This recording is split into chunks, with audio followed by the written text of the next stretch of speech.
வணக்கம் நண்பர்களே, நான் உங்க கிச்சா பேசுறேன். பூமி பூஜை புண்ணியம். அது என்ன பூமி பூஜை புண்ணியம்? நம்ம வழக்கமா புதுசா ஒரு கிரகம் கட்டுறோம்னா அதுக்கு பூமி பூஜை போடுவோமே, அதுவா? இல்லை, இது நித்திய கர்மால ஒன்று. தினமும் நாம் செய்ய வேண்டிய ஒரு பூஜை.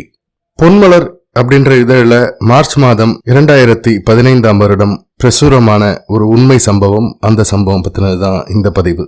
அந்த சம்பவம் பற்றி மேலும் நம்ம தெரிஞ்சுக்கிறதுக்கு முன்னால் நம்ம சேனலை இது வரைக்கும் சப்ஸ்கிரைப் பண்ணாதவங்க கண்டிப்பாக பெல் ஐக்கான் கிளிக் பண்ணுங்க, சப்ஸ்கிரைப் பண்ணுங்க.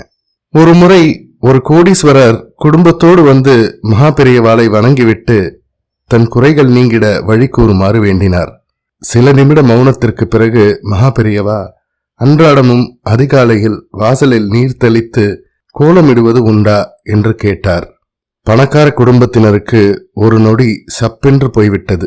தங்களின் செல்வத்திற்கு மதிப்பு அளித்து ஒரு கோயிலுக்கு குடமுழுக்கு செய், ஆயிரக்கணக்கானவர்களுக்கு அன்னதானம் செய் என்று பெரிய அளவில்தான் ஏதாவது கூறுவார் என்று எண்ணிக்கொண்டிருந்தார்கள்.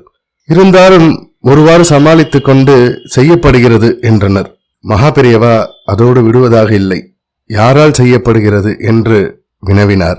இது கூட தெரியவில்லையா என்ற தோணியில் வேலைக்காரிதான் என்றால் தனவானின் மனைவி.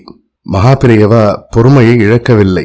நிதானமாக பூமி பூஜை செய்த புண்ணியம் வேலைக்காரியை அடைந்துவிட்டது என்றார்.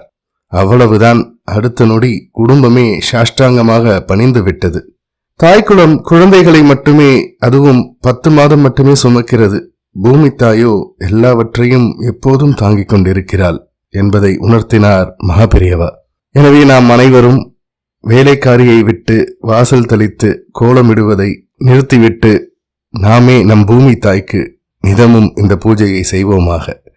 ஜெய ஜெய சங்கர ஹர ஹர சங்கர. இந்த பதிவு உங்களுக்கு பிடிச்சிருந்தா லைக் பண்ணுங்க, ஷேர் பண்ணுங்க, கமெண்ட் பண்ணுங்க. மறக்காம பெல் ஐக்கான் கிளிக் பண்ணுங்க, சப்ஸ்கிரைப் பண்ணுங்க. நன்றி நண்பர்களே.